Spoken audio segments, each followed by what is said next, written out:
G'day guys and welcome back today to another video on the Freo Faithful YouTube channel. We have just wrapped up the pre-season. Young Noah has been down in Mandurah watching the Dockers boys get a 19-point dub against the Dees. How did we look, Noah? We looked beautiful. A bit patronising calling me young Noah, but we'll move aside from that. Looked absolutely fantastic. Literally a child. I'm not. No, it's borderline. No, we looked absolutely fantastic. We won by 19 points.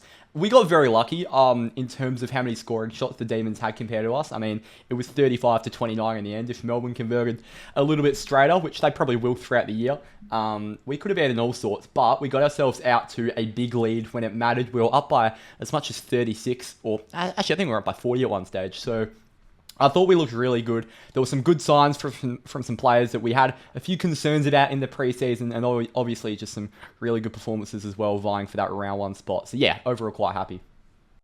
So I've got some sort of quarter by quarter notes, and you can add on as we go through. Yeah. So I think when you're at the game, you don't really get to see as much of the sort of inside game as you do when you watch it on the telly and it's all 100%. zoomed in. But Andrew Brayshaw today was phenomenal. His sort of agility on the inside of the contest. He's added, I don't know if he's added it or if it's just become more prevalent in his game, but he's got this little goose step now where he's in short, tight areas and he'll take like a little half step and throw the defender off and then go the other way. So Brayshaw was phenomenal. Murphy Reid, in the first quarter, the thing that stood out to me, we know he's clean, we know he's skillful, but his toughness in the tackle and his ability to put his head over the ball for such a young player. He took on Aiden Johnson and Christian Petrarca in the first quarter. Aiden Johnson's a known VFL bully, and Petrarca, we know how tough he is. So Murphy Reid really was, an outstanding player today for me.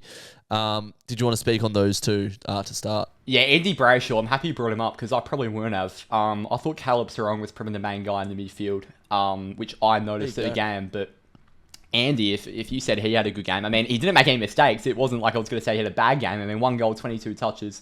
Looks like a very good game to me. And overall had a very clean game by foot and by hand as well. So yeah, loved Andy's game. I've got a little bit of a concern about Murphy heading into round one. I think he works really hard. Don't say it yet. Okay. Don't say it yet. We'll go 3, 2, 1 and then say it at the same time. Ready? Okay. 3. All right, ready? 3, 2, 1. Polish. Kicking. Okay. Pretty much the same. Polish and kicking. I think he works very hard to get into positions to get the ball. He works very hard inside and out, no matter where he's playing. He played a lot half forward today and through that CBA mix, but I just think that JL might go with Johnson ahead of him in round one just because of that forward 50 kicking. I think he lacks a little bit of polish, and I think he might get a few weeks at Peel to start the year. I was sort of discussing with Dad pre-game. We went into this game with a 26-man squad. There are 2 like-for-like replacements in our best 23, that being Pearson for Davies, Darcy in for Reedy. But then you've got to cut 3 of those guys. So Walters probably gets that sub spot. But then you've got Erasmus who won't play, Voss who won't play, and Banfield who won't play. You then also might have to make a choice whether you play one of Reid or Johnson. I hope we can try and fit both of them in there, but I've just got a feeling we're going to have to go for one of those forward rotations, like a Sturt or a Banfield, and one of Reid and Johnson will be pushed out, and I've got a feeling we're going to go with Johnson for round one. He'll go to the waffle. JL will just say, just work on your disposal. Yeah. And it's just that efficiency. But he's a bit he's on the ball when he has the ball in his hands. He wears the number 16, and he actually plays a lot like the former number 16. Absolutely. David It's like Mundy. the game slows down around him. It's a great skill to have. Yeah, for sure. Also in that first quarter, just getting to see Shea Bolton run around in the Dockers colours for the first time was ridiculous. He kicked a goal right at the end of the second quarter. Just so clean. He just looks like he has the ball on a string. It just seems to bounce up for him. What I've noticed, you don't really notice it when they play for another club, but the effort that he brings, first, second, third efforts, and then he's so hard to tackle as well. But yeah, we were talking about the polish of Murphy Reid before, but I think in that first quarter, I think it was just the first game, the skills were a little bit sloppy, but the second quarter it got going a bit more. You're always going to get that, obviously. Back on Shai Bolton for a second, you just sort of that goal just before the quarter time siren in the first quarter where he got it cleanly from a contest, took on the player and kicked it on his left. You're just sort of pinching yourself that Shai Bolton actually plays for your football club. Like, he's an absolutely ridiculous talent, hitting the prime of his career. He's going to be relieved to be playing in a team that's contending as well. I mean, it's been a bit of a graveyard shift in the past few seasons for Richmond, and he sort of lacked a little bit of hunger. But in this preseason, he's looked so polished, so hungry. And we were talking about a few videos ago about how well Switkowski and Bolton complement each other on paper with Switter's pressure and Bolton's craftiness in front of goal. But as you said, I think we undermined how good Bolton's pressure is. He caused so many turnovers in the front half. And yeah, I was super happy with his game today. Yeah, great to see him. It's definitely Shea Bolton, by the way. Oh, is it? Pronounced Shea. All right, I'll fix that up. Yeah, good man. All right, quarter two. One of the biggest points of contention from our best 23 video, Noah, was you leaving Brennan Cox out for young Josh Draper. But having a full preseason, Brennan Cox today looked back to his best. His one-on-one skill that he's showed in the past, his ability to just beat his opponent every time. And he's always a target as we exit out of defense. Luke Ryan loves kicking the ball to Brennan Cox one-on-one. Cox and Ryan, their cohesion today, their chemistry was on display, and it's great to see. Luke Ryan had a great game as well. I am so sorry to Brennan Cox and the Brennan Cox fan club amongst our fan base. I love Josh Draper as much as the next person. I mean, clearly, I have him in our starting 23, our best 23, but Brennan Cox today just sort of gave me a reality bite on how good he really is. I mean, his cohesion with Luke Ryan, they've been playing together for 8 years. They came in the same draft. Brennan Cox was in the 30s. Luke Ryan was in the 60s. They were always, working uphill from day one, and they've built that cohesion from day one. And today, it looks like a defensive duo that have been playing together for 10 years and are ready to compete. Yeah. They were an absolute brick wall, and we conceded 90, but that's usually just because we rotated through those backs, gave a few of the tools a rest. So yeah, overall, Ryan and Cox, absolute brick walls at the back today. And I actually thought Cox was our best on ground. I don't think we win that game without him today. That's a massive shout. I think he was fantastic. Yeah, the scoreboard doesn't really mean much for me today because there was moments where Andy Brayshaw wasn't running back in defence. And you know that if it's a competitive game, Andrew Brayshaw is not going to stop running all game. Yeah. Like there was moments where there was just shepherds that weren't laid and that type of thing. And JL sprayed them at 3/4 time. That was spoken about on the broadcast. So maybe they just knew it was a preseason game, so they took their foot off a little bit. But I wouldn't worry about how much we conceded today. On my notes, I have Tracy Big Marks. Yummy. It's so yummy. It tasted so good, didn't it? And to be fair, in the first half, there were a few moments from both Tracy and Hugh Davies where they let a couple slip. And it was a bit harsh on young Hugh Davies because they were slipping through his hands, and it obviously means a lot more dropping an intercept mark rather than a mark in the forward 50. So he got punished a little bit more. But I thought both of them cleaned up their games fantastically in the second half. I thought Hugh came home really strong, and Josh Tracy is just his leap is absolutely ridiculous. And no matter how big you think he looks on TV, he's 10 times bigger in person. He is an absolute force, an absolute unit. And the sky's the limit for Tracy this year. I have no doubt that he'll be in Coleman conversations come season's end. Yeah, 100%. I was just going to say that Coleman would not be an unrealistic prediction for young Josh Tracy. What is he, 195? Oh, I think he is, but he looks about 220. It's ridiculous. I want to search this up. Josh Tracy height. 195. On the dot, bro. Bang. That's why we're the Freo analysts. That's it. Experts, if you will. Speaking of Freo experts, a guy that's been around for a long time, Sonny Walters, made his claim to play in round one today with 3 goals. And the goal that he kicked in the second quarter, I was watching it on the couch with a couple mates, and the ball was just about to roll over the boundary line. And I was thinking see, back in the day, Michael Walters would just pick this up and do something crazy with it. Why did I rule out Michael Walters in that moment? Because he absolutely sells the candy, taps it back, scoops it up with one hand, and snaps a beautiful goal. He put on a show today down in Mandurah. He was absolutely fantastic, and I want to give a big shout out to him as a leader today. I was standing at the fence next to the Freo bench, so I was sort of getting in on which players were really vocal from the sidelines. Two that stood out to me. Number one, Josh Tracy, really vocal, which I wouldn't have picked up on without seeing it myself. But Michael Walters, non-stop yelling. He was walking up and down the touchline like Alex Ferguson. It was absolutely ridiculous. He was like a manager.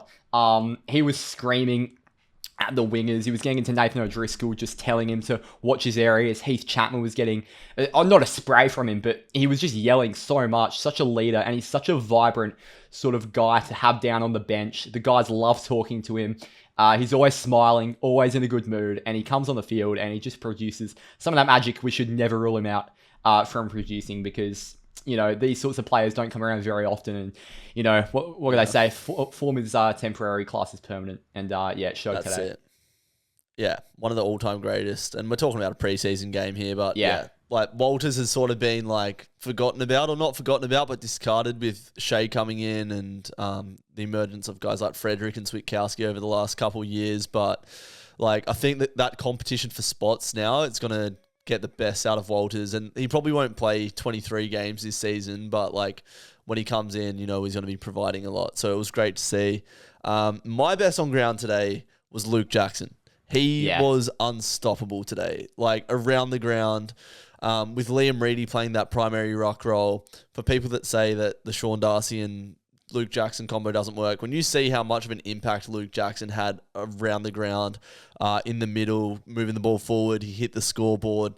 He goes up for like the most crazy marks, just lands, goes again, gets a handball, and then gets it. Like, he's just a freak. I don't know if there's another athlete in the competition that can play like him.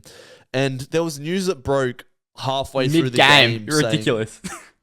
Crazy, saying that Luke Jackson could be lured back to Victoria. I love Mitch Cleary. He's one of my favourite journalists, very reputable. But the narrative seems to be that clubs are sort of just letting it be known that they are happy to bring Luke Jackson back to Victoria. But speak on his game first before you get into that nonsense. Yeah, well, first of all, I want to ask you a question. Round one, do you want Reedy and Jackson, or do you want Jackson and Voss? Oh, I liked the role that Jackson played today. Yeah. And I think you'd go, because I think you want that contest first mentality, which you get with the two rucks. Like, having Voss in there is a bit of a cop out, I suppose. Yeah. Yeah. What I'm sort of thinking is there are definite pros and cons to both. So Liam Reedy today, I thought, had a really good game. I'm not sure if it was very noticeable on TV.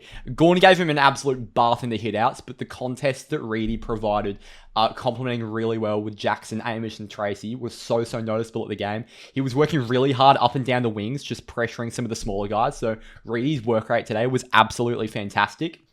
As you said, the Luke Jackson sort of forward ruck split was absolutely brilliant as well. And I thought he held his own against Gorn for quite a bit of it. The only reason that I would probably go with the Jackson Voss in round one, and as much as I loved Reedy's game today, as I just said, is Geelong are most likely to go with Sam De Koning in the ruck round one, which is a little bit makeshift. And I just back Jackson's athleticism. He's taller than him. He's stronger than him. He's a better ruck than him.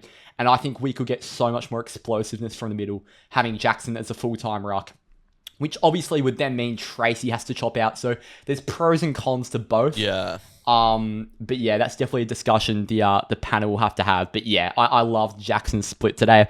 I want to add Mitch Cleary. I feel like they're getting a bit bored over at AFL Journalist HQ. Like, what are we doing? I think it's coming from the Cozzy Pickett rumours, which, by the way, the Freo crowd erupted every time he touched it in the fourth quarter. It was great. Yeah. I think it's coming from the Cozzy stuff, because that's an obvious swap that you'd make. I don't think it's made up. I think there is... maybe clubs are circling him, right? But Ryan Daniels came out not long after saying, my understanding is Luke Jackson's very happy at Freo and has a long deal till the end of 2029. So I think clubs are circling him, but it doesn't mean he's circling those clubs. Yeah, I'd hope that he's not in the rush to get out. But I literally heard at a barbecue last week, like, this come out. I heard that, like, Luke Jackson is looking to move back. So... when I heard that, my stomach sunk and I got a headache. I'm not even kidding. That is sickening. It's horrendous. And watching him, watching him put on a performance like that, as you hear that news, it was like, gosh, but what a game he played today. And look, if he brings us a flag, he can go and play for West Coast as much as I'm concerned. Oh, absolutely. Just bring us a flag and then you can go and do what you want. Yep. And then the last thing I really wanted to talk about throughout the game, the fourth quarter domination from Nathan O'Driscoll, kicking 2 goals. Just the run that he provided through the middle of the ground. When there were tired legs out there, you can see that Nathan O'Driscoll has worked on his endurance a lot. But aside from his running, which we know that he's quite elite at, his skill was a very high level today, hitting targets, finishing his hard work. And after 2 tough seasons on the sidelines, you'd expect Nathan O'Driscoll to be a walk-up starter for round 1 and the rest of the season. How good was it to see Nathan O'Driscoll back to his best today? Mate, in the past few seasons, our back-to-front transition has sometimes been really painful in the eyes, but Nathan O'Driscoll is the answer to those problems. I mean, his run and carry is absolutely ridiculous. I think his footy IQ goes a bit unnoticed as well. He gets into the right spaces so much. Off ball as well, does so much work, works really, really hard. Very vocal on the field as well.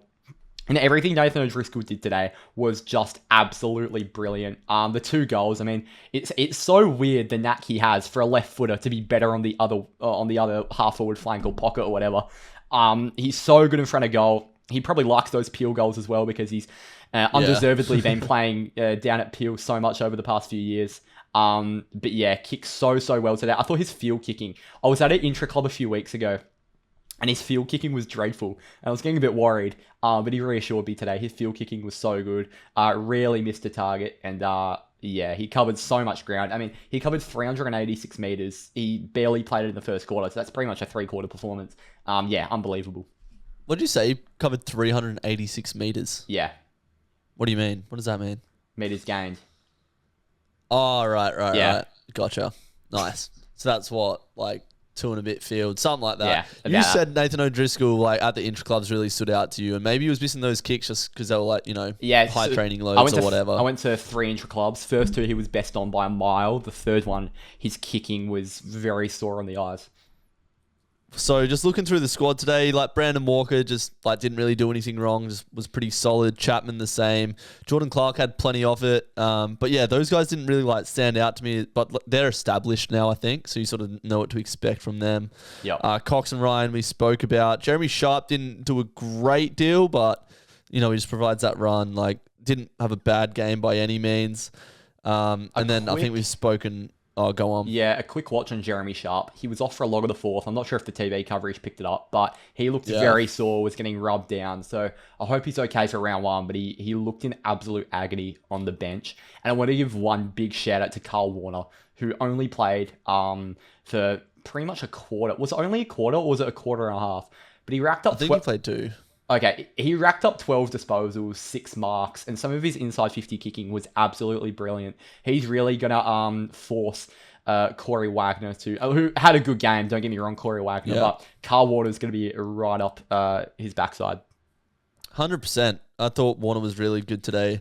I was getting onto the forward line there. Probably, it's pre-season. We don't want to throw the baby out with the bathwater, as JL would say. But Jai Amos was probably the only player I wanted to see more from today. Him and Frederick. Freddie, yeah. But when you have Jackson, Tracy, Bolton dominating, you can afford to, not have those guys impact as much. But there's so much depth now. It's it's not like we rely on 1 or 2 players because Bolton can step up. Jackson can play that role as well. And when Voss come on, he kicked 2 goals and took some good marks as well. We spoke about Freddie in the Best 23 video about how he's a very hot and cold player.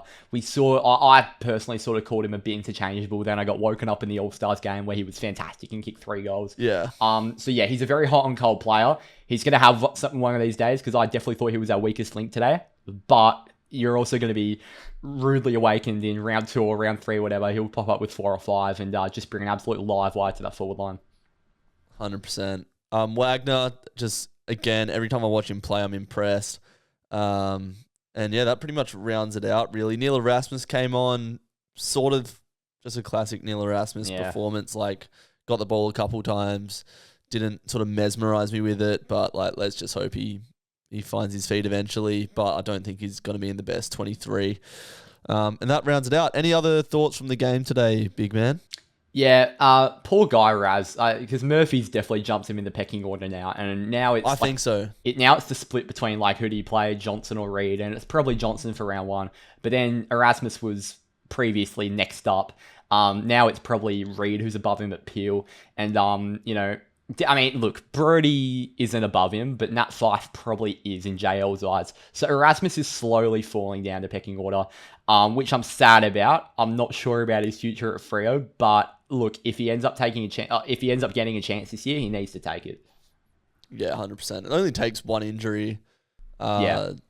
And it could be a forward as well. Like, I wouldn't be opposed to seeing Erasmus play somewhere in that forward line. Like, as a sort of Sam Sturt role, like that type. Because when he first came in, like, that's what I sort of expected him. I expected him to be a mid forward, and we've only ever seen him like directly around the ball. And don't get me wrong, like, he is a great professional. Like, he looks in great shape. I know the way he prepares is like meticulous. So yeah, I back him in to put himself in the best position. But like at the moment, our list is just so stacked. Yeah, well, I think he could definitely play in that forward rotation, as you said, because our forward rotation today was really, really weird. Like, we didn't have Banfield or Sturt in there, who, one of those I previously thought would probably be a lock in that rotation, just because they're that medium-sized guy that can play a bit tall, play a bit small, very versatile. But sort of the guy that took their place in that forward rotation for a lot of it was Murphy Reed, who played on the half-forward flank. And I actually talked about that in the Best 23 video, how I think that might get him quite a few games this year, just his versatility to pinch it in the midfield as well as into the forwards rotation. And I think that's something Neil Erasmus could do if there's a time that comes. Well, JL spoke in the pre-game about how Murphy Reed and Shea Bolton offer that flexibility to add that forward rotation with the midfielders as well. So, like, I don't think, like, Sarong can play deep forward. Bottom line, he's actually a pretty solid player. When Brayshaw goes forward, he plays more of a high half forward role. This is the words of JL. I'm not trying to sound like a footy expert here. And Hayden Young hit the scoreboard as well when he went forward last year. But Shea Bolton can genuinely do both at an elite level. And let's see where Murphy Reed goes. But JL was saying pre-game that everything they've thrown at him this preseason, he's continued to improve and take on board. So, yeah, what a steal. What a steal Murphy Reed is. When we drafted him, I was like, where are we going to fit this kid? And he's already showing that he's right on the fringe of the best 23. Do you remember the mock draft, like, earlier last year? He was in the top 5 for a lot of them. Yeah. And I'm not particularly sure about the reason why he slid down, but God, I'm happy he did. And then came the debacle of we draft him and the Victoria media already piling on the, look how sad he is to be going to Freo. He's devastated. He's requesting a trade after 2 years. But I think he looks right at home. I think Caleb Sarong, he's living with Caleb Sarong. He's taken him under his wing.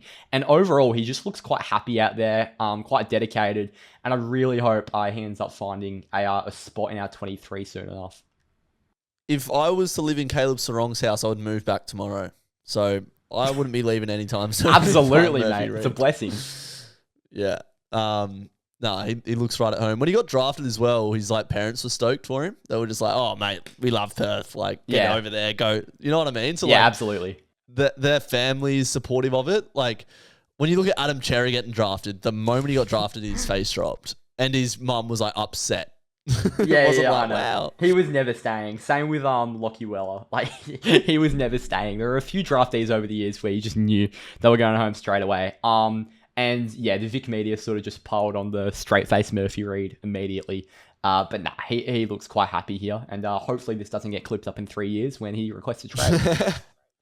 I could actually see him being, like, at the AFL level, definitely a 200-game player, like, easily. But for the Dockers, I could see him playing 200 games for us already. Yeah. And, like, I don't want to make this channel a negative channel, but I was listening to SEN the other day and David King speaking about how Sam Mitchell, when he came into Hawthorn, when they were rebuilding, he basically made like a 60-game plan. He was going to throw all these players in, different players playing every week, and he was going to see which ones are going to propel them forward to win a premiership. I can already see that in Murphy Reed.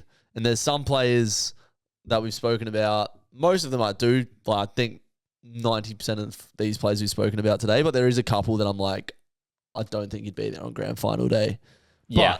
But I'm not going to name names because I don't want to, Yeah, Nathan O'Driscoll isn't one of them. He's going to kick the winning goal. and also, the thing is, that's also like a pretty good problem to have because our depth this year is the best it's ever been. I mean, Yeah.